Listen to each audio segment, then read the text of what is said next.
এবং এই যে স্যাটেলাইট সিস্টেম বা এআই ডিফেন্স সিস্টেম সেগুলোকে একসঙ্গে করে সুদর্শন চক্র মিশনের আওতায় আনলে সেই যে লেভেলটা বা সেই যে রেডিয়াসটা সেইটা বেড়ে প্রায় 2000 কিলোমিটার হতে পারে। এবং সেই 2000 কিলোমিটার যদি হয়ে যায় সেক্ষেত্রে সার্কিট সীমান্ত থেকে একেবারে পাকিস্তানের অভ্যন্তরে কি হচ্ছে বা ইতিমধ্যে কাশ্মীর সীমান্ত থেকে পাক অধিকৃত কাশ্মীরে কি হচ্ছে বা বলা ভালো করাচিতে কি হচ্ছে সেইটাও কিন্তু একেবারে স্যাটেলাইট ইমেজের মাধ্যম দিয়ে পাওয়া সম্ভব। এবং সেই যে সিস্টেম সেইটাকেই সুদর্শন চক্রের মধ্যে এনে ভারতীয় ডিফেন্স বা ভারতীয় সেনারা যেটা চেষ্টা করছে মূলত যে একটা বহুস্তরীয় নিরাপত্তা ব্যবস্থা। এবং ঠিক এইখানেই প্রশ্ন উঠছে, তবে কি একেবারে নিস্তব্ধে বদলা নিতে চলেছে ভারতীয় সেনারা এবং সে বদলা শুধুমাত্র সার্কিট সীমান্ত বা অন্য কোনো ক্ষেত্রে কাশ্মীরের পেহেলগাঁও হামলা বা জঙ্গি কার্যকলাপ বাড়ছে বলেই কি ভারত এই সেনা বা ভারতের এই কার্যক্রম? এবং তা যদি হয়ে থাকে সেক্ষেত্রে পাকিস্তানের কপালে কিন্তু এইবার ঘোরতর বিপদ, এমনটাই মনে করছে ভারতীয় ডিফেন্স এক্সপার্ট বা অন্যান্য ক্ষেত্রে গোয়েন্দারা। কেন আমি এই কথা বলছি? তার কারণ 15ই আগস্ট ভারতীয় প্রধানমন্ত্রী নরেন্দ্র মোদী যে ভারতীয় সুদর্শন চক্র যে প্রকল্পটির ঘোষণা করেছেন, ঠিক সেই প্রকল্প 2 মাস কাটতে না কাটতেই একটা এমন পর্যায়ে পৌঁছে গিয়েছে ইতিমধ্যে, সেটা বিভিন্ন ক্ষেত্রে ডিআরডিও বা হাল বা ভেলের মাধ্যম দিয়ে কিন্তু তারা বিভিন্ন বেসরকারি সংস্থার মাধ্যম দিয়ে এই যে ডিফেন্স উইপনগুলো সেগুলো কিন্তু সাজাতে শুরু করেছে। এবং এই ডিফেন্স উইপনের মধ্যে বেশ কিছু যে নিরাপত্তা বলয়ের যে ধাপ রয়েছে সেখানে রয়েছে quick reaction surface two surface air two air missile, অন্যান্য ক্ষেত্রে advanced very short air defence system রয়েছে, ডাইরেক্ট এনার্জি উইপন রয়েছে। এবং এই ডাইরেক্ট এনার্জি উইপন আমি বলেছিলাম এর আগেও যে ডাইরেক্ট এনার্জি উইপন অর্থাৎ কোনো আক্রমণ যদি ভারত বুঝতে পারে বা ভারতীয় এই যে এয়ার ডিফেন্স সিস্টেম রয়েছে আকাশ প্রাইম এয়ার ডিফেন্স সিস্টেম, আমরা জানি ইতিমধ্যে সেটা লঞ্চ হয়েছে, সেটা টেস্ট হয়েছে উড়িষ্যা থেকে, অন্ধ্রপ্রদেশ থেকে টেস্ট হয়েছে, বা আমরা জানি সবাই S-400 এর কথা। এই যে S-400 বা আকাশ প্রাইম এয়ার ডিফেন্স সিস্টেম সেগুলো একসঙ্গে একই নিরাপত্তা বলয়ের মধ্যে আনলে সেক্ষেত্রে কোনো থ্রেট যদি ভারত একেবারে ট্র্যাক অ্যান্ড লক করতে পারে সেইটাকে একসঙ্গে ডাইরেক্ট এনার্জির মাধ্যম দিয়ে বা একেবারে ডাইরেক্ট আক্রমণের মাধ্যম দিয়ে সেটাকে ধ্বংস করে দেওয়া সম্ভব। এবং সেক্ষেত্রে এয়ার টু এয়ার মিসাইল খুব গুরুত্বপূর্ণ, তার কারণ যদি কোনোভাবে কোনো আক্রমণ বা কোনো অ্যাক্টিভিটি যদি সেটা থ্রেট মনে হয় ভারতীয় সেনার কাছে, সেক্ষেত্রে ভারতীয় সেনা বা এই এয়ার ডিফেন্স সিস্টেম তারা একেবারে air surface air two air defence missile যেটা সেটা চার্জ করতে পারবে এবং সেক্ষেত্রে সেই অ্যাক্টিভিটি একেবারে ভেঙে গুড়িয়ে যাবে, যেটা আমরা দেখেছিলাম যে অপারেশন সিঁদুরের সময়। এবং সেই অপারেশন সিঁদুরের সময় বিভিন্ন ক্ষেত্রে যে অ্যাকশন ভারতের তরফে নেওয়া হয়েছিল সেখানে S-400 অত্যন্ত গুরুত্বপূর্ণ ভূমিকা পালন করে আমরা জানি।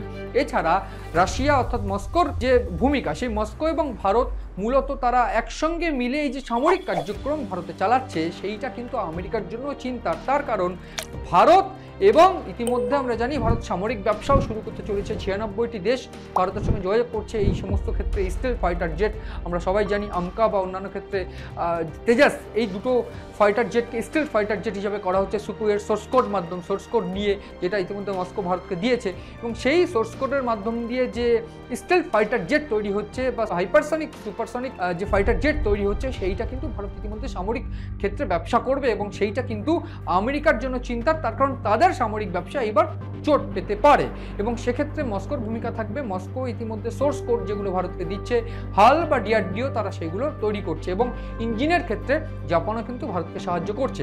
ফলে এই যে বহুস্তরীয় যে ব্যবস্থা, সেই ব্যবস্থায় কিন্তু এইবার ভারত আরও ফোকাস করছে যে কিভাবে নিজেদের যে সার্ভিলেন্স রেডিয়াস সেইটা বাড়ানো যায় এবং সেই সার্ভিলেন্সের মধ্যে যদি কোনো থ্রেট আসে সেটাকে কিভাবে একেবারে দ্রুত অ্যাকশনের মাধ্যম থেকে সেটাকে শেষ করা যায়। আমরা জানি প্রচণ্ড বা অন্যান্য ক্ষেত্রে যে সারফেস ভারতীয় সেনা বা সারফেস বেসড যে ইন্ডিয়ান আর্মি সেগুলোকে সাজানো হয়েছে ডিফেন্সের তরফ থেকে। অন্যান্য ক্ষেত্রে এই এয়ার ডিফেন্স সেটা অত্যন্ত গুরুত্বপূর্ণ এবং এই মুহূর্তে দাঁড়িয়ে যে এয়ার ডিফেন্স যেভাবে ভারত সাজাচ্ছে সেটা সার্কিট সীমান্ত হোক, কাশ্মীর সীমান্ত হোক বা অন্যান্য ক্ষেত্রে নর্থ ইস্ট হোক, সেই সমস্ত জায়গায় ইনস্টলেশন হলে এটা পরিষ্কার হয়ে যাবে বাংলাদেশ বা পাকিস্তান কোনোভাবেই কোনো অ্যাক্টিভিটি যদি করে, সেনাদের মাধ্যম দিয়ে জঙ্গি অ্যাক্টিভিটি যদি করে, সেটা একেবারে ট্র্যাক অ্যান্ড লক করা সম্ভব এবং কোনো হামলাও বা কোনো ট্রেডও একেবারে ট্র্যাক অ্যান্ড লক করা সম্ভব।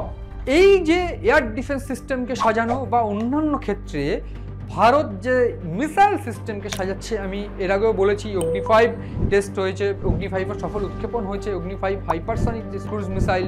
অন্যান্য ক্ষেত্রে ইন্টারকন্টিনেন্টাল ব্যালিস্টিক মিসাইল হিসাবে ভারত কিন্তু এইবার অগ্নি 5কে পেয়েছে, পৃথ্বী 5কে পেয়েছে, পৃথ্বী 2কে পেয়েছে, এবার অগ্নি 6-এরও কিন্তু টেস্ট ইতিমধ্যে সম্পন্ন হয়েছে।